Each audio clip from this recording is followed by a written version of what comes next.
성경 봉독하겠습니다. 이사야서 11장 6절에서 9절까지입니다. 이사야서 11장 6절에서 9절까지 같이 봉독하겠습니다. 그때에 이리가 양과 함께 살며 표범이 어린 염소와 함께 누우며 송아지와 어린 사자와 살진 짐승이 함께 있어 어린아이에게 끌리며 암소와 곰이 함께 먹으며 그것들의 새끼가 함께 엎드리며 사자가 소처럼 풀을 먹을 것이며 젖 먹는 아이가 독사의 구멍에서 장난하며 젖된 아이가 독사의 굴에 손을 넣을 것이라. 내 거룩한 산 곳곳에서 해됨도 없고 상함도 없을 것이니 이는 물이 바다를 덮음같이 여호와를 아는 지식이 세상에 충만할 것임이니라. 아멘. 오늘은 이사야서, 우리가 지금 성경을 같이 읽고 있는데 그 말씀을 묵상하는데 두 번째 시간입니다. 오늘은 이사야서 11장. 우리가 이제 구세주가 임했을 때 상황이 어떠할까, 이런 것들을 우리가 생각을 하고 말을 나눌 때 그 이사야서 이 본문을 많이 인용을 하거든요. 오늘 본문은 이 땅에 구세주가 임했을 때 우리의 삶이 어떤 상황으로 바뀔 것인가, 그것을 비유적으로 일러주고 있죠. 그래서 오늘 이 본문의 말씀을 통해서, 물론 이 본문의 말씀은 이스라엘 그 집단의 역사, 민족의 역사죠. 그 역사와 관련된 것이지만은 그 역사를 비유로 설명했다, 이 얘기는 모든 인간에게 이 비유의 교훈을 적용할 수 있다, 그런 암시거든요. 비유적으로 얘기했다는 것은 그 속에, 그 이런 이야기 속에 그 보편적인 어떤 속성이 있다, 이런 뜻이거든요. 그 보편적인 속성이니까 개인의 삶에도 적용할 수 있는 그런 교훈이 이 속에 들어있는 것이죠. 자, 우선 이 본문이 가지고 있는 그 표면적인 그 내용부터 먼저 한번 살펴보도록 하겠습니다. 이사야서는 그 이스라엘 백성들이 그 나라가 멸망할 그 직전에 그 도덕적으로나 또 신앙적으로 많이 타락한 그런 상황에 대해서 하나님을 통해서, 하나님이 이사야를 통해서 그 경고하신 그런 말씀이 그 이사야서의 초반부에 많이 나와 있죠. 우리가 읽은 이 본문도 그 하나님께서 이스라엘 백성에게 심판을 예고하신 그런 말씀 중에 일부입니다. 그 이스라엘 백성들은 우리가 소선지서를 하면서 많이 살펴봤지만은 반복적으로 나오는 얘기가 그것이죠. 이 사람들이 정의를 어겼다. 그 옳음이 무엇인지에 대해서 하나님께서 일러주셨는데 그 옳음을 어기는 그 표시가 정의를 어기는 거예요. 그 옳음이라는 건 이제 보편적인, 예를 들면은 그 옳음, 공의라는 게 이제 그런 것이라면은, 공의는 이제 보편적인 옳음이라고 그런다면은 그것의 어떤 사회적이나 혹은 행동적인 표현이 정의거든요. 그러니까 그걸 어겼다는 것은 하나님께서 일러주신 그 옳음의 가치, 그것조차도 무시했다는 거죠. 그래서 신발 한 짝으로 가난한 사람을 산다, 이런 얘기겠죠. 가난한 자의 얼굴을 맷돌로 간다, 이런 표현들. 아주 적나라하죠, 그 표현들이. 얼마나 학대를 했으면 이제 그런 일이 있었겠습니까? 그러니까 이들의 그 울부짖는 소리가 하나님의 보좌에 닿은 것이죠. 하나님께서 그렇게 경고를 하시죠. 가난한 자의 울부짖는 소리가 내 자리에 들리지 않도록, 내 귀에 들리지 않도록 하라, 이렇게 얘기하셨거든요. 근데 그게 하나님께 들린 겁니다. 그런 상황이 벌어졌죠. 그래서 이때 이스라엘 이제 말기인데, 이때 그 강대국이었던 아수르를 하나님께서 당신의 도구로 사용하셨어요. 아수르 제국이 그 이스라엘 남쪽 유다 지역이죠. 거기를 자주 침공을 했습니다. 물론 이 아수르는 북쪽 이스라엘 왕국을 멸망시킨 그런 제국이기도 하죠. 근데 이제 남쪽 유다도 넘보는 거예요. 자주 괴롭혔죠. 자주 괴롭혔습니다. 그런데 이 아수르의 왕도 만만치가 않은 거예요. 하나님 보시기에 이 아수르의 왕의 그 교만함이 이 이스라엘 백성의 그 패역한 모습하고 다르지 않은 거예요. 그래서 아수르 왕에 대해서도 경고를 하십니다. 너도 심판을 받을 것이다, 이렇게 얘기를 하세요.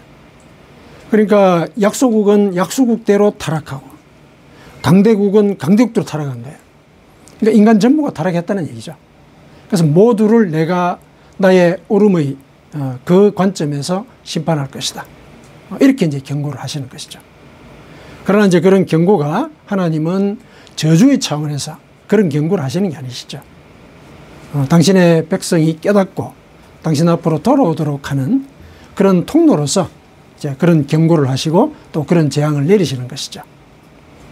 그래서 그러한 어려움이 너희들에게 닥치긴 하겠지만은 너희들 가운데 내 뜻을 따르게 될 그런 자들이 남아있게 될 것이다. 이렇게 예언하십니다. 그래서 그들에게 사실상 구세주가 임할 것이다. 이렇게 또 예언을 하세요. 그래서 구세주가 임할 그때 무슨 일이 벌어질 것이냐. 그래서 오늘 본문의 말씀을 일러주신 거예요. 여기에 그때라는 게 구세주가 임할 때 이런 뜻입니다. 그러니까 앞에 이제 본문을 쭉 읽어 오셔서 이제 짐작을 하셨겠지만은 그때 구세주가 임할 때 이런 얘기죠. 자, 이때 어떤 일이 벌어지느냐 보니까 비유적으로 얘기를 하고 있는 것이죠. 6절부터 8절까지 다 비유죠. 근데 이 내용들을 가만히 살펴보니까 강자와 약자가 어울리는 거죠. 그렇죠. 강자와 약자가 어울리는 거예요. 그러니까 이리하고 어린 양이 함께 살고, 그 다음에 표범하고 어린 염소가 함께 눕고, 그렇죠. 그 다음에 송아지, 어린 사자, 살찐 짐승이 함께 있는 거예요. 그래서 어린아이와 같이 논다는 거죠. 그리고 암소와 곰이 함께 먹는다. 함께가 자꾸 강조되고 있죠. 계속 함께가 강조되고 있습니다. 그러니까 예를 들면 강자, 약자 모두가 화합하는 그런 일이 벌어질 것이다. 구세주가 임하면 제일 먼저 있을 일이 그런 일이라는 얘기죠. 누가복음에서 그 얘기를 하고 계시죠. 예수님이 탄생하셨을 때 천사가 뭐라 그랬습니까? 지극히 높은 곳에서는 하나님께 영광이요, 땅에서는 그가 기뻐하시는 자들 가운데 평화로다 그랬죠. 누가복음 22장 14절에 그렇게 얘기하고 있죠. 구세주는 이 땅에 평화를 주기 위해서 오신 것이죠. 근데 그 평화의 구체적인 모습이 강자와 약자, 그러니까 짐승들을 얘기를 든다면은 포식자, 잡아먹는 자 있죠. 잡아먹는 자와 잡아먹히는 자, 이 둘이 화합을 하고 조화를 이룬다. 이런 내용이죠. 이런 일들이 벌어질 것이다. 그러니까 이거는 인간의 역사에 적용을 하게 되면은 강대국인 아수르와 또 약소국인 이스라엘이 화합을 할 것이다. 이런 얘기도 되는 거죠. 물론 이제 나중에 역사적으로 보면 아수르는 이제 멸망을 하게 되지만은 어쨌든 강대국과 이 강대국이 교만하게 약소국을 짓밟는 이런 일들이 없어질 것이다. 약소국과 함께 눕고 함께 어울리는 그런 일들이 벌어질 것이다. 이런 얘기를 하고 있죠. 구세주가 임할 때 그런 일이 벌어진다는 거죠. 그러면은 그런 일들이 이 땅에서 벌어질 것인데 그 일들이 어떻게 이루어지게 되느냐, 거기에 대해서는 9절에서 암시를 하고 있어요. 9절에서. 물론 이 모든 과정들을 인간의 힘으로는 될 수 있는 게 아니죠. 인간의 힘으로는 될 수 있는 게 아니거든요. 그래서 결국은 우리가 이런 위계 질서가 생기고 폭압이 생기지 않습니까? 그런데 구세주가 오시면은 이 모든 이 갈등과 이 대립이 풀어진다는 거예요. 풀어지는 과정에 그 풀어지는 과정이 왜 일어났느냐, 9절에 이런 얘기를 하는 거예요. 내 거룩한 산 모든 곳에서 해됨도 없고 상함도 없을 것이니. 그러니까 구세주가 임하면은 모두가 화합하고 평화를 누린다는 얘기죠. 이는 물이 바다를 덮음같이 여호와를 아는 지식이 세상에 충만할 것입니다.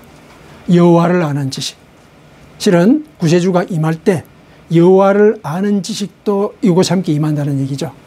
그래서 인간들이 하나님의 말씀을 깨닫고 그 말씀을 실천하는 가운데 강자나 약자가 공히 그 말씀의 감화를 받아서 화합을 이루게 된다. 이런 얘기죠. 사실 인간의 입장에서 보면 꿈 같은 얘기죠. 인간들이 어떻게 그런 일을 만들어낼 수가 있습니까? 그러나 구세주가 임하면 그런 일이 일어날 것이다. 그러나 거기에는 전제가 있다. 이 얘기죠. 결국 9절은 전제가 있다. 여호와를 아는 지식이 필요하다는 거죠. 이게 충만해야 이 땅에 이와 같은 평화가 화합이 일어난다. 이 얘기를 하고 계신 거예요. 그래서 여호와를 아는 지식. 이걸 이제 오늘날 우리의 삶에다가 적용을 해야 되는 거죠. 그러니까 여호와를 아는 지식. 여호와가 우리에게 뭘 원하시고 여호와는 우리에게 어떤 존재인지 그걸 알아야 된다는 얘기죠. 그랬을 때 우리는 이제 나 자신뿐만 아니라 그 이웃들과도 평화를 누리는 이제 그런 삶을 살아갈 수가 있다. 그런 얘기를 하고 있는 거죠. 우리 삶 속에 적용을 하면은. 자, 그런데 여기서 이제 우리가 좀 더 깊게 들어가 살펴볼 게, 이 짐승들을 살펴보니까 이 짐승들의 모습이 우리 내면에 있는 우리 욕망의 모습을 대변할 수 있다는 생각이 들어요. 그러니까 우리 속에는 이리도 있고 어린 양도 있는 거예요. 그렇죠? 표범도 있고 소도 있어요. 곰도 있고 사자도 있습니다. 그러니까 뭔가를 이렇게 쟁취하고 성취하려고 하는 이런 강한 욕망도 있고, 그 다음에 이게 온순하고 착하게 살고 싶다는 마음이 있는 거예요. 예를 들면은 착한 그것이 예를 들어서 약함으로 비치지 않는 한에서는 자기도 착하고 싶은 거예요. 근데 착함이 약함으로 비치니까 착함을 묻어버리는 거죠. 그런 생각들이 있는 거거든요. 왜냐하면 왜 이렇게 얘기를 하냐면은 우리 속에는 다 하나님의 속성들이 다 있거든요. 다 있어요. 다 있는데 왜 그러한 하나님의 그 속성을 우리는 우리의 욕망으로 묻어버리느냐. 우리의 욕망을 묻어버리느냐. 그러니까 내가 이 땅에서 어떻게 살아갈 수 있는 것인가. 그러니까 하나님을 모르니까 그런 생각을 하는 거 아니에요. 그러니까 하나님을 모르니까 내가 나를 지켜야 된다. 그러니까 내가 나를 보호해야 된다는 그런 본능의 어떤 자극을 받아가지고 그 자극에 의해서 자기의식을 막 개발하는 거죠. 그래서 이 자기의식이 상황과 환경을 보면서 나름대로 마음속에서 자기의 욕망을 만들어내죠. 그 욕망이 하나님을 아는 지식을 가라앉히고 묻게 하는 거죠. 자, 그런데 우리가 이렇게 약자와 강자의 이런 구도로 이 짐승들을 이렇게 나누긴 했는데, 근데 사실 또 살펴보면은 어린 양이라고 해서 온전히 순하지만 않아요. 우리를 돌아보면 그리 알 수가 있죠. 그러니까 내 속에 내가 왜 이 부분에서 어린 양처럼 굴까 이런 생각을 하면은 그것도 보면은 나를 보호하기 위한 어떤 본능의 반영일 수가 있거든요. 그러니까 내가 여기서 저 힘센 사람 앞에 내가 막 나서가지고 이렇게 하는 것보다는 어린 양처럼 구는 것이 나한테는 유리하다. 이런 판단을 해줄 수 있는 거죠. 그래서 이 어린 양이 어떤 경우에는 굉장히 교묘한 이런 생각과 이런 발상들을 할 때가 있죠. 어린아이들 우리 주변에 보면 그런 경우들도 있지 않습니까? 놀라울 정도로 그 어른들을 깜짝 놀라게 만드는 이런 생각을 하고, 어떻게 어린아이가 저런 생각을 할 수 있을까 이런 생각이 들 정도로 포악한 이런 계획을 하는 경우들도 있잖아요. 그러니까 어린 양이라고 해서 선하다는 이런 개념만으로는 볼 수가 없는 거예요. 이거 왜 이렇게 얘기를 하냐면 이게 전부 다 우리 욕망을 반영하는 것이라 보기 때문에 그래요. 자기가 어린 양처럼 살고 싶은 것도 결국은 나를 보호하기 위한 그런 생각의 반영이라는 얘기예요. 그러니까 이 속에는 여러 짐승들이 나오는데 이 짐승들이 다 내 속에 나를 보호하기 위한 그런 욕망의 표현이라는 얘기죠. 그러니까 이런 욕망들이 내 속에 막 들끓는 거예요. 예를 들면 그러니까 하나님을 모른다면 이게 갈등을 막 일으키는 거죠. 이 갈등을 본인은 알잖아요. 괴롭죠. 내 속에서 이 생각도 올라왔다가 또 저 생각도 올라오고, 그래서 그 생각들이 막 이 시끄럽게 다투는 그런 것들. 그래서 속이 시끄럽다 그러잖아요. 그 속이 시끄러운 그런 생각들을 가라앉히려고 내가 노력을 하다가 보면은 또 내 나름의 또 논리를 만들고 또 내 의식을 개발하죠. 나만의 논리, 나만의 합리화하는 그런 기제들, 이런 것들을 만들어내죠. 이런 합리화하는 그런 기제가 내 속에서 공고하게 자리가 잡게 되면은 그게 이제 내 세계관이 되는 거죠. 내가 세상을 보는 눈이 되는 거죠. 거기에 따라서 사람도 판단하고 심지어는 하나님도 판단을 하게 되죠. 그게 우리예요. 우리가 그렇단 말이죠. 그 밑바닥을 살펴보니까 나를 보호하고자 하는 본능이 있는 거죠. 그렇게 하다 보니까 이제 예를 들어서 사람들을 만날 때도 그 눈으로 보고 또 그 눈으로 보기 때문에 그 눈에서 얻은 정보를 갖고 그 사람을 판단하고 그 판단에 의해서 내가 행동을 하다 보니까 내가 또 그 사람에게 또 어떤 특정한 형태로 보여지게 되는 거죠. 이 욕망이 우리의 성격을 구성하는 거예요. 우리의 성격을. 근데 이 성격들의 이제 밑바닥을 가만히 살펴보면은 그 본능이 자리를 잡고 있는데 이 본능은 여러 가지 상황에 대해서 대처하는 가운데 우리 속에 어떤 감정을 만들어내냐면은 제일 먼저 만들어내는 게 분노를 만들어내요. 나는 이렇게 하고 싶은데 방해를 한단 말이죠. 그러면 거기에 대해서 예를 들어서 내가 먼저 감정적으로 보일 수 있는 반응은 분노죠. 그리고 이게 옳다. 나는 이렇게 생각하고 이 일을 가고 있는데 또 뜻대로 안 돼요. 그러면 나한테 화가 나죠. 이 분노가 치솟았죠. 그 분노 속에 사람이 사로잡히다 보면은 굉장히 완벽주의적이고 또 다른 사람들의 예를 들어서 실수나 이런 것들을 용납하지 못하는 너무나 팍팍한 이런 인간이 되어가는 거죠. 그런 인간으로 다른 사람에게 비춰지게 되는 거예요. 그 분노가 그렇게 만들어요. 우리 속에. 그 욕망이 분노를 만들고 그 분노가 우리를 그렇게 혼란스러운 너무 이렇게 바늘을 찔러도 들어가지 않을 것 같은 이런 깐깐한 사람으로 이제 만들게 되는 것이죠. 분노를 불러일으키는 그 반면에 또 수치심도 불러일으켜요. 수치심도. 자기 보호 본능이 있다는 거, 거기에 따라서 자기가 보호받고자 할 때는 다른 사람의 인정을 받고자 하는 그런 생각들도 있거든요. 왜냐하면 다른 사람이 나를 인정해 줄 때 내가 보호받잖아요, 사실은. 그렇죠. 그런 욕망들이 있거든요. 그런데 보호받기 위해서 인정을 받고자 하는 그런 시도들 늘 성공하지 않죠. 늘 성공하지 않습니다. 그러면은 내가 나를 드러내려고 했다가 인정을 못 받았어요. 수치스럽죠. 수치스럽습니다. 그러니까 이 수치는 사람의 자존감을 또 떨어뜨리죠. 자존감을 떨어뜨립니다. 그러면 이제 그 사람은 사람들을 당당하게 만나지를 못하고 관계를 피하고 이러는 거죠. 그러면서도 끊임없이 무슨 일을 해가지고 사람들이 인정을 받으려고 시도를 하는 거예요. 그러니까 다른 사람 눈에 보이는 거예요. 저 사람이 왜 저럴까? 다른 사람한테 인정을 받으려고 그런다. 이런 것들이 눈에 읽힐 정도로 눈에 보이도록 사람이 그렇게 변하는 거예요. 그러니까 인정받고자 하는 그런 욕망이 그렇게 만들어지는 거죠. 그 다음에는 불안감을 또 만들어낼 수가 있습니다. 자기를 보호하고자 하는 그 본능이 뭔가 수단이나 방법을 찾아내려고 하겠죠. 근데 우리는 한치 앞을 모르지 않습니까? 모르거든요. 그 두 개의 그 모순되는 이런 상황 속에서 인간이 가질 수 있는 감정이 뭐겠습니까? 불안한 거죠. 내일을 모르니까. 무슨 일이 벌어질지 모르니까. 불안한 거예요. 그러니까 불안 속에 사로잡히게 되면은 이 불안이 그 사람을 굉장히 예를 들면은 매사에 예를 들어서 자신 없어 하고 또 회피적인 이런 인간으로 만들게 되거든요. 불안하죠. 불안한 사람은 그렇게 되죠. 그러니까 이런 욕망들이 그냥 내버려 두는 그런 상태가 되면은 우리가 그렇게 망가지는 거예요. 그래서 불안, 그 다음에 분노, 수치심에 휘둘리는 그런 인생을 살아가게 되는 것이거든요. 그 상황 속에, 그게 이제 우리의 마음속의 상황이라면은 또 우리가 살아오면서 만들어낸 나만의 역사라면은 거기에 구세주가 임해야 되는 것이죠.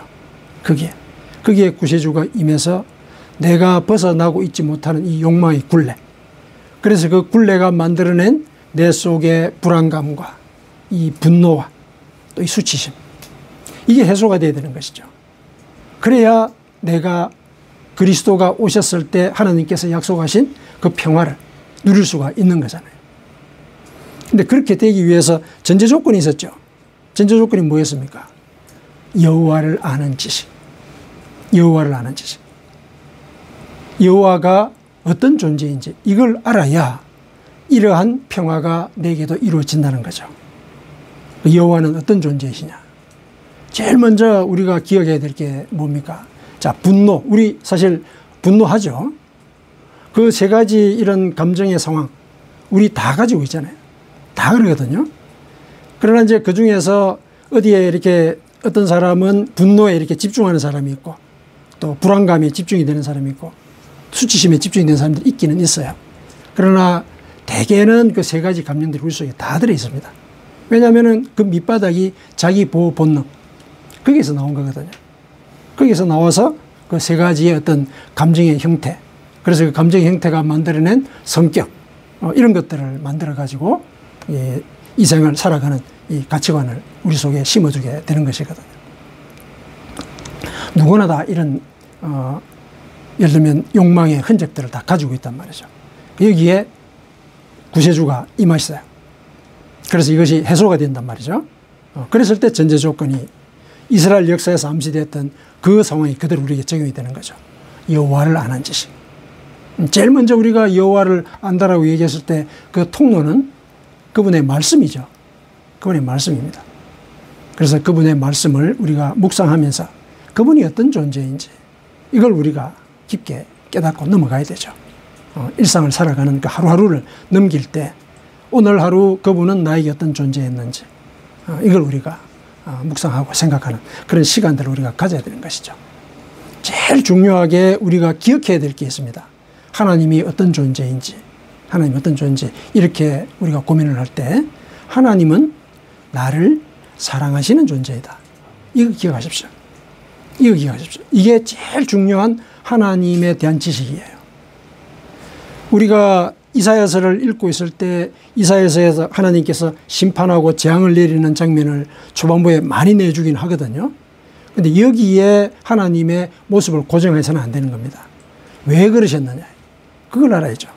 왜 그러셨는가. 우리가 자식을 사랑하지 않으면 징계하지 않거든요. 똑같은 거예요. 똑같은 거예요. 신약에서도 예수님께서 그러지 않았습니까? 응? 아버지가 자식을 징계하는 이유가 뭐냐. 사랑하기 때문에 그런 것이죠.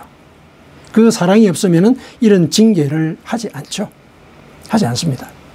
그래서 구세주를 약속하신 것이죠. 징계를 하고 저주를 하는 것을 끝내려면 그것으로 너희들은 멸망이다. 선포를 하시면 끝이죠. 그런데 징계를 하는데 구세주에 대한 약속을 왜 하셨습니까? 왜 하셨습니까? 사랑 때문에 하셨거든요. 그분은 나를 사랑하신다. 내 마음속 깊은 곳에서 그 생각이 느껴져야 돼요. 내가 비록 일상을 살아가면서 잘못된 생각들도 하고 실수를 하고 그러긴 하지만은 거기에 매달리면 안 되는 거죠. 거기에 매달리지 말고 나를 사랑하시는 분, 그래서 그분을 바라보려는 그런 마음가짐, 이걸 가져야 돼요. 그분이 나를 사랑하신다는 것. 그러니까 내가 죄인 되었을 때 나는 아무것도 모르고 하나님도 모르고 있는 그런 상태였는데 당신의 목숨을 바쳐서 나를 구원의 길로 인도하셨다는 거예요. 이 사랑의 깊이, 너비, 이걸 우리가 묵상을 할 수 있어야 되죠. 나는 그분의 사랑을 받는 존재라는 것.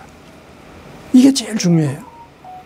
그리고 예레미야 29장 11절에 하시는 말씀, 그게 구약에서도 선포하신 당신이 사랑이시라는 그 선언이잖아요. 그 선언이죠. 내가 너희에 대한 생각을 너희들에게 밝힐 것이다. 그거는 재앙이 아니다. 재앙이 아니다. 분명히 밝히셨죠. 재앙이 아니다. 미래와 희망이다. 그리고 평안을 주는 것이다. 우리를 사랑하시기 때문에 그런 것이죠. 왜 그렇게 선지자들 통해서 누누이 그런 말씀을 일러주셨겠습니까? 나를 당신의 자녀로 여기기 때문에 그런 것이죠. 그 의식이 중요해요. 그래서 성경 말씀 속에서 불안을 이기는 그 말씀들이 있죠. 그거 하나님께서 나에게 일러주시는 말씀이에요. 불안을 이길 수 있도록 우리에게 일러주시는 그 말씀. 예를 들면 이런 말씀이죠. 빌립보서 4장 6절에 아무것도 염려하지 말고 다만 모든 일에 기도와 간구로 너희 구할 것을 감사함으로 하나님께 아뢰라. 바울 사도를 통해서 일러주셨지만은 이 말씀이 하나님께서 나에게 하시는 말씀이에요. 염려하지 말라는 거예요. 염려하지 말고 오로지 기도해라. 불안한 일이 있으면은 기도해라. 그 얘기를 하시는 거죠. 그리고 구할 것이 있으면은 불안해하지 말고 감사한 마음으로 구해라. 이 얘기죠. 받은 것으로 믿고 하나님께 간구하라는 얘기죠. 하나님이 일러주신 말씀이에요. 사랑하시기 때문에 일러주신 말씀이죠. 그 다음에 분노가 솟을 때 하나님께서는 이런 말씀을 일러주십니다. 온유한 자는 복이 있나니 그들이 땅을 기업으로 받을 것이다. 이 땅은 매우 상징적인 그런 표현이죠. 땅이라고 하는 것은 이 땅에서 우리가 성취하고자 하는 어떤 목표일 수가 있습니다. 목표. 우리 비전의 어떤 목표일 수가 있다는 얘기예요. 온유한 사람은 비전을 이룰 수 있다는 얘기죠. 이걸 우리 삶 속에다 이렇게 개인적인 삶 속에다 이제 적용을 해봤을 때, 예를 들면은 이 분노하는 사람들은 자기 오름의 기준이 있잖아요. 근데 그 기준을 저 사람도 못 지키고 나도 못 지킬 때 화가 난단 말이에요. 근데 온유하면은 땅을 얻는다, 이 말씀이 거기에 대한 해법이에요.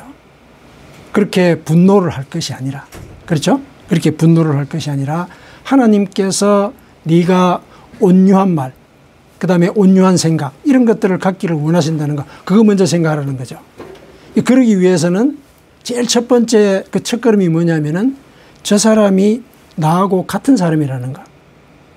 내가 저 사람보다 옳기 때문에, 더 낫기 때문에 내가 저 사람에게 지시를 하고 나의 기준에 따라야 된다, 이런 생각을 할 게 아니라 저 사람도 나와 똑같이 하나님의 형상을 가진 사람이다. 상황이 달라져서 다른 모습을 보이는 것 뿐이지 본질이 달라서 나보다도 못한 사람이다, 이렇게 생각하지 말라는 얘기죠. 그러니까 상대방이 나와 동등한 사람이다, 이런 생각을 갖게 된다면 화를 낼 이유가 없죠. 똑같은 사람인데.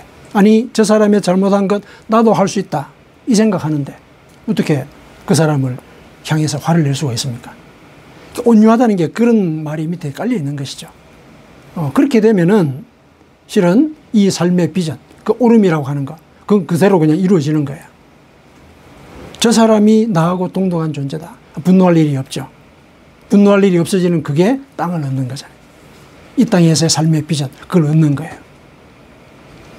하나님이 그렇게 우리를 사랑하시기 때문에 일러주시는 것이죠. 그 다음에 수치심, 인정받고 싶은 그런 욕망이 있지 않습니까? 거기에 대해서도 하나님께서 일러주시죠. 이와 관련돼서는 그 베드로를 우리가 한번 생각해 볼 필요가 있어요. 베드로가 얼마나 인정을 받고 싶어 했어요. 제일 대표적인 사건이 그거죠. 예수님께서 십자가에 돌아가실 것이다. 그랬을 때 나서서 뭐라 그랬습니까? 내가 죽더라도 그런 일은 절대로 일어나지 않도록 하겠습니다. 그렇게 얘기를 했죠. 그게 결국은 인정받고 싶은 거죠. 예수님한테 인정받고 제자들한테도 인정받고 싶은 거예요. 나는 믿음이 이 정도다. 내 목숨을 내놓는다. 내 스승을 위해서 나는 목숨을 내놓는다. 이 얘기를 스스로 공표를 한 거죠. 근데 어떻게 됐습니까? 신문을 받을 때 여종에게 예수님을 3번이나 부인을 했죠. 이거는 만일에 내가 그런 상황이었다라 그러면은 이제는 고기를 들고 다닐 수가 없죠. 얼마나 그 수치심에 사로잡혀가지고 그 이후에 시간을 보냈겠습니까? 성경에는 기록은 없지만은 우리가 짐작할 수 있어요. 물론 3번 부인하고 난 뒤에 베드로가 펑펑 울었다, 통곡을 했다, 그런 기록은 있는데 그 통곡 속에 그 수치심이 그대로 녹아있지 않습니까? 근데 이 수치심을 누가 해소를 해 주셨습니까? 부활하신 예수님이 해소를 해 주셨죠. 베드로를 따로 불러가지고 네가 나를 사랑하느냐 물었죠. 그렇죠. 3번이나 물으셨어요. 그 3번 부인한 것을 하나씩 씻어주신 거예요. 그 질문에 대해서 베드로는 자기 마음속 깊은 곳에 그분에 대한 사랑을 끌어올려서 왜냐하면 그동안은 수치심으로 덮여 있었거든요. 끌어올려서 그분께 고백을 하죠. 그러니까 감히 사랑한다는 말은 못해요. 그 마음을 우리가 이해를 해야 돼요. 네가 나를 사랑하느냐 그러면 예 사랑합니다. 그렇게 답을 하면 되잖아요. 근데 못하죠. 이 수치심이 밑에 있기 때문에 그래요. 그러나 그 속에는 마음속 깊은 곳에 본심은 있었던 것이죠. 그걸 끌어올려서 그분께 고백을 한 게 우리 요한복음에 나와 있는 그런 기록들이에요. 제가 당신을 사랑하는 걸 당신이 아시지 않습니까? 내 본심을 당신이 아시지 않느냐고. 그렇게 얘기를 한 것이죠. 최선을 다해서 답을 한 거예요. 그 이제 3번 다 답을 들으시고 결국은 사명을 주셨죠. 회복을 한 거예요. 그렇죠? 예수님 이제 입장에서는 회복을 했는데 베드로의 입장에서는 그 회복된 증거가 뭐냐? 그 증거가 좀 공교롭지만은 그러면은 요한은 나중에 어떻게 됩니까? 하고 또 자기를 또 비교하죠. 그렇죠? 예수님께서 사명을 주셨을 때 네가 나중에는 네 뜻대로는 다니지 못하게 될 것이다. 그러니까 그게 이제 순교를 하게 될 것이라는 그런 암시죠. 그랬을 때 그 얘기를 듣고 베드로가 옆에 있던 요한을 들먹이면서 그럼 요한은 나중에 어떻게 됩니까? 이렇게 얘기를 하죠. 이게 결국은 두 가지의 의미가 이제 들어있는 거죠. 자기가 예를 들면은 주눅 들었던 그 수치심, 거기로부터 회복됐던 표시예요. 그 수치심이 회복이 됐으니까 이제 자기 의식이 있는 거예요. 그 비교를 하는 거죠. 비교하는 거죠. 예, 그런 면이 있는 반면에, 아, 인간이 자기 인정받고자 하는 그런 욕망이 끊임이 없구나. 끊임이 없구나. 죽는 것 가지고 비교를 하는 거예요. 그런 모습도 거기서 읽어낼 수가 있는 것이죠. 이제 그런 모습들. 거기에 대해서는 이제 우리가 앞서 우리가 같이 말씀을 나누었듯이, 예수님께서 우리가 죄인 되었을 때, 그러니까 베드로가 수치심에 쌓여 있을 그때 목숨을 버리신 거예요.